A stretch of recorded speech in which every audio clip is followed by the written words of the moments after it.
hola a todas, a todos, a todes. No me imaginé sala llena en sábado por la tarde, así que les agradezco mucho de que estén aquí para compartir experiencias sobre la violencia política. Quiero comentarles algo tal vez muy personal. Cuando en mi país o en América Latina me piden hablar sobre violencia política, evito hacerlo. Yo soy Paola Pavón, vengo de Ecuador y posiblemente no lo hago en América Latina y no lo hago en mi casa porque es muy difícil hablar en primera persona. Creo que eso cuesta un poco. Pero ahora, frente a este espacio tan amplio, con compañeras de distintas partes del mundo y por la invitación que nos ha hecho Irene, decidí y acepté estar en esta mesa que habla sobre violencia política.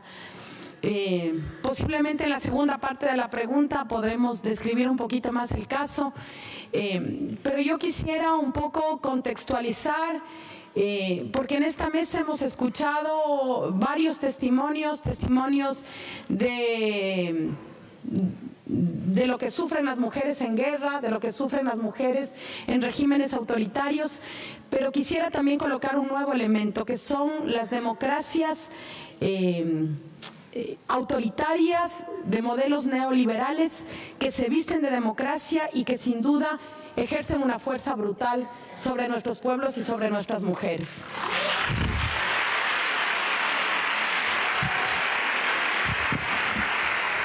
¿Y por qué hago esta reflexión? Porque en América Latina desde hace más de una década estamos sufriendo un embate a modelos que sin duda son progresistas, que podrán tener cuestionamientos desde muchos sectores, pero que sin duda a su paso han cambiado la vida de la gente. Han logrado mejorar las condiciones de millones de ciudadanos y ciudadanas en América Latina. ¿Y por qué hago esta introducción? Porque hay un componente muy fuerte que ha marcado América Latina en los últimos años y es la judicialización de la política o el lawfare. Yo no podría reflexionar esta tarde con ustedes respecto de nuestro caso sin señalar lo que se ha vivido en Argentina, lo que se ha vivido en Brasil, lo que se ha vivido en Bolivia y sin duda lo que hemos vivido también en el Ecuador. ¿Cómo proscribir a procesos progresistas que han cambiado la vida de la gente? Y el lawfare es uno de los elementos que más ha minado la democracia en nuestra región, porque sin duda ha cambiado el futuro de los pueblos. Parecería que esto no es tan determinante, pero es así. Siempre nos preguntamos qué habría pasado si Lula no habría estado preso y Brasil no habría vivido un régimen de Bolsonaro. ¿Cuántos millones de brasileños se habrían evitado el volver a la indigencia y a la pobreza? El lawfare cambia la democracia de los pueblos y hay un interés de los sectores de poder que ya no pueden ganarnos en las urnas, pero que sin duda utilizan los poderes reales para proscribir políticamente. Y hago este marco porque es lo que ha vivido América Latina y lo sigue viviendo y posiblemente, aunque no lo crean, también ahora en latitudes como España empieza a utilizarse este instrumento para proscribir políticamente a la gente.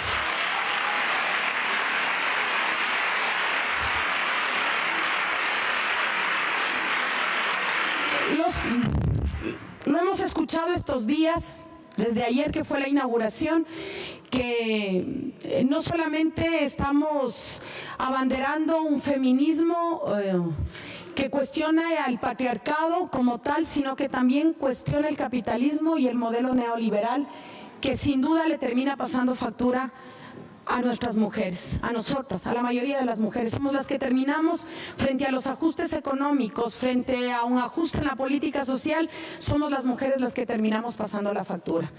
Y claro, en esa lógica, voces femeninas que busquen cambiar la correlación de fuerzas desde la política, somos absolutamente incómodas para el poder y para el patriarcado. Y aquí hago la conexión con el tema de la violencia política y les decía hace un momento que sí es un poco incómodo hablar porque cuando tú escuchas la realidad de otras latitudes, en guerra, con hambre, mujeres empobrecidas, en regímenes autoritarios, bueno, tú dices, es que la verdad no la estamos pasando tan mal, hay mujeres que le están pasando muchísimo peor que lo que nosotros podríamos reflexionar esta tarde.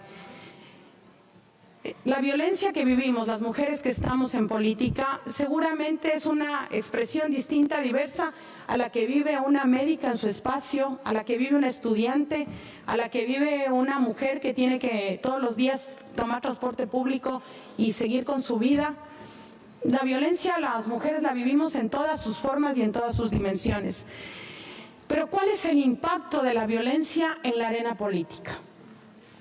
Yo cumplí 45 años, hago política desde los 15, la política ha sido una opción de vida para mí. Acabo de ganar mi cuarta elección, el 5 de febrero.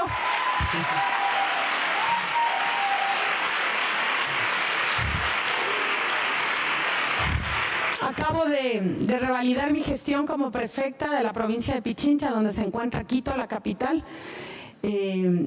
Y les decía, durante los últimos 30 años opté por la política como un mecanismo transformador, que transforma la vida de la gente, que transforma la vida de los pueblos.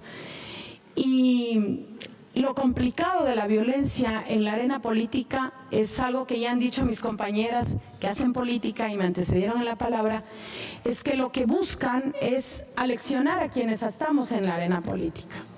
Aleccionar de tal manera que podamos desistir, que nos agotemos, que nos cansemos, que digamos, creo que hay algo de razón en esto de que la política no es para nosotras. Buscan aleccionarnos, buscan la proscripción política de las mujeres. Ese es el impacto de la violencia política, de la violencia en la política. Y en América Latina hemos visto cómo se hizo bajo el mecanismo de la violencia política un golpe de Estado en Brasil con Dilma.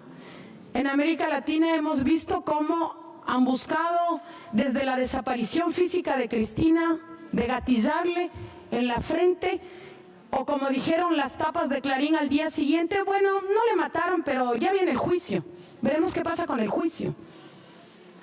Y cada vez que habemos mujeres que desde la política cuestionamos el poder, el patriarcado y buscamos transformaciones para nuestras sociedades, no únicamente para las mujeres, sino que cuestionamos el modelo, sin duda vamos a ser el blanco de esta acción perversa que termina siendo la violencia política. Si tenemos más mujeres en las distintas arenas y en los distintos espacios, más mujeres haciendo comunicación, más mujeres en la medicina, más mujeres en la academia, más mujeres en las actividades diarias y más mujeres en la política, sin duda tenemos mejores condiciones para el 50% de la población. Pero lo que pasa es que en la política se toman decisiones importantes y son decisiones que tienen que ver con la vida de los pueblos y que tienen que ver con las leyes que van a normar y que nos van a generar un cambio profundo en la sociedad. Por eso es que esta proscripción política puede tener un impacto brutal en las democracias. Si las mujeres no somos parte de la conducción de los distintos espacios de decisión, estamos afectando la vida no solamente de ese otro 50% de la población que somos nosotros, sino de cómo tiene que funcionar una sociedad. Cómo tiene que funcionar una sociedad en donde cada uno, hombres, mujeres, tenemos un rol y tenemos necesidades presentes que deben ser solucionadas. Por eso el impacto de la violencia en la política tiene una repercusión en la democracia. Y yo me quedo hasta ahí para después poder avanzar un poco. Gracias.